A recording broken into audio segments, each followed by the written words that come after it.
নমস্কার বন্ধুরা, মেঘার সাথে বাঙালিয়ানার আরও একটি নতুন পর্বে আপনাদের সবাইকে স্বাগত। আশা করি আপনারা সবাই খুব ভালো আছেন এবং সুস্থ আছেন। আজ নিয়ে এসেছি দারুণ সুস্বাদু এবং চটপটা আলু কাটলির রেসিপি। এটাকে সন্ধ্যেবেলার জলখাবারে মানে স্ন্যাক্স হিসেবেও সার্ভ করা যেতে পারে, অথবা ভাত রুটির সাথেও খেতে এটা দুর্দান্ত লাগে। তো ভীষণ সহজ একটা রেসিপি। প্রথমে আলুর খোসা ছাড়িয়ে আলুগুলোকে এরকম গোল এবং একটু মোটা মোটা করে কেটে নিতে হবে। যে কোনো আলু ব্যবহার করেই কিন্তু এই রান্নাটা করা যেতে পারে। তো সমস্ত আলুগুলোকেই একই রকমভাবে গোল গোল করে আমি কেটে নিয়েছি। তারপর আলুগুলোকে ধুয়ে নেব। এরপর এই রান্নায় ব্যবহার করার জন্য একটা ভাজা মশলা তৈরি করব। তার জন্য 1 চামচ নিয়েছি গোটা ধনে, 1/2 চামচ নিয়েছি গোটা মৌরি, 1/2 চামচ গোটা জিরে, সাথে ছোট্ট 2টো টুকরো নিয়েছি দারচিনি, 2টো লবঙ্গ, একটা ছোট এলাচ এবং একটা শুকনো লঙ্কা 2 টুকরো করে নিয়েছি। মিডিয়াম ফ্লেমে রেখে মশলাগুলোকে খুব ভালো করে ড্রাই রোস্ট করে নিতে হবে। মশলার কালার হালকা চেঞ্জ হওয়া পর্যন্ত এগুলোকে ড্রাই রোস্ট করতে হবে। মোটামুটি 1.5 থেকে 2 মিনিট মতো নাড়াচাড়া করে নিলেই দেখবেন মশলা থেকে হালকা ধোঁয়া উঠতে শুরু হয়েছে এবং কালারটা একটু এরকম ডার্ক হতে শুরু করেছে। তখনই বুঝবেন মশলাগুলো ভাজা হয়ে গেছে। আমি একটা হামানদিস্তের মধ্যেই এটাকে তুলে নিচ্ছি, তারপর আধ ভাঙা করে নেব। মানে মশলাটাকে কিন্তু পুরো মিহি করে গুঁড়ো করার প্রয়োজন নেই। তো এরপর ওই কড়াইতেই আমি 2 টেবিল চামচ মতো সর্ষের তেল নিয়ে নিচ্ছি। তেলটা খুব ভালো মতো গরম হয়ে যাওয়ার পর এর মধ্যে 1/2 চামচ মতো গোটা জিরে, 1/2 চামচ গোটা সর্ষে এবং একটা শুকনো লঙ্কা 2 টুকরো করে দিয়েছি ফোড়নের জন্য। জিরের কালারটা ব্রাউন হওয়া পর্যন্ত ফোড়নটাকে ভালো করে ভাজতে হবে। সর্ষেগুলোও ফাটতে শুরু করেছে, দেখতেই পেয়েছেন। এই সময় এর মধ্যে দিয়ে দিতে হবে 1 চিমটে মতো হিং। তো হিংটা দিয়ে দিয়েছি আমি। এরপর এর মধ্যে ধুয়ে জল ঝরিয়ে রাখা আলুর পিসগুলো দিয়ে দিচ্ছি। আলুটা দেওয়ার পর একবার এটাকে স্প্যাচুলা দিয়ে ভালো করে নাড়াচাড়া করে দিচ্ছি। আলুটা আমাদের ভালো করে ভেজে নিতে হবে। তো আলু ভাজার সময় এর মধ্যে দিয়ে দেব 1/2 চা চামচ মতো নুন। নুনটা দিয়ে আবারও একবার ভালো করে মিশিয়ে দিচ্ছি। আলুটা ভাজতে ভাজতেই একটা সাইডে একটু জায়গা খালি করে এর মধ্যে আমি 1 চা চামচ মতো রসুন কুচি দিয়ে দিয়েছি। রসুন দেওয়াটা কিন্তু একেবারেই অপশনাল, আপনারা চাইলে এটা স্কিপও করতে পারেন। তো আবারও আলুটাকে ভালো করে নাড়াচাড়া করে মিশিয়ে দিলাম।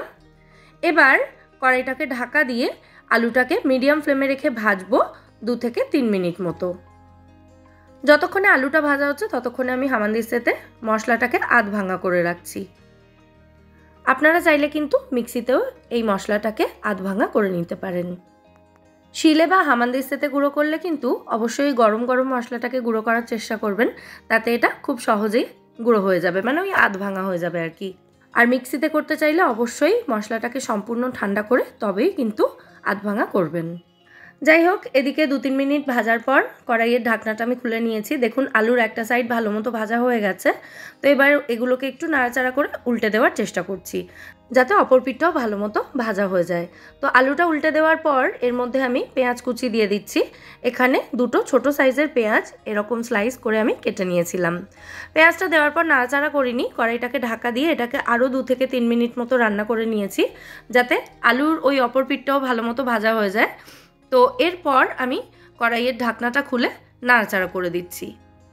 আলু এতক্ষণে মোটামুটি 60% মতো কিন্তু সেদ্ধ হয়ে এসেছে। তো এই সময় পেঁয়াজটা ভালো করে মিশিয়ে দিচ্ছি, এতে পেঁয়াজটাও ভালো মতো ভাজা ভাজা হয়ে যাবে। তো এবার এর মধ্যে দিচ্ছি আবারও সামান্য একটু নুন। নুন কিন্তু আগে দেওয়া হয়েছে, তাই এই সময় বুঝে দেবেন। সাথেই 1/4 চা চামচ মতো হলুদ গুঁড়ো আর 1 চা চামচ মতো কাশ্মীরি লঙ্কা গুঁড়ো দিয়েছি। আর আধ ভাঙা করা যে ভাজা মশলাটা রেডি করেছিলাম সেটা দিয়ে দিচ্ছি পুরোটাই। দিয়ে দিচ্ছি সামান্য একটু বিট নুন, ওই 1/4 চা চামচ মতোই দিয়েছি, এটা টেস্ট অনুযায়ী দিতে হবে। আর দিলাম 1/2 চা চামচ মতো কাসুরি মেথি। কাসুরি মেথিটা আমার কাছে ড্রাই রোস্ট করে গুঁড়ো করাই ছিল, তো সেটাই আমি ব্যবহার করেছি। আপনারা কিন্তু এখানে ভাজা মশলাটা ব্যবহার নাও করতে পারেন। তার পরিবর্তে সিম্পলি ধনে গুঁড়ো, জিরে গুঁড়ো, লঙ্কা গুঁড়ো এগুলো দিয়েও কিন্তু এই রান্নাটা করতে পারেন, তাতেও কিন্তু এটা খুব টেস্টি হয়। তো সমস্ত মশলাপাতি আলু পেঁয়াজের সাথে খুব ভালো করে নাড়াচাড়া করে মিশিয়ে দিয়েছি। মশলাগুলো যাতে শুকিয়ে পুড়ে না যায় তার জন্য এর মধ্যে আমি 2 চা চামচ মতো জল অ্যাড করছি। জলটা দেওয়া হলে মশলাটা কিন্তু আলুর গায়ে খুব সুন্দরভাবে কোট হয়ে যাবে। এবার কড়াইটাকে ধরে এভাবে একটু টস করে আরও একবার ভালো করে মিশিয়ে নিচ্ছি।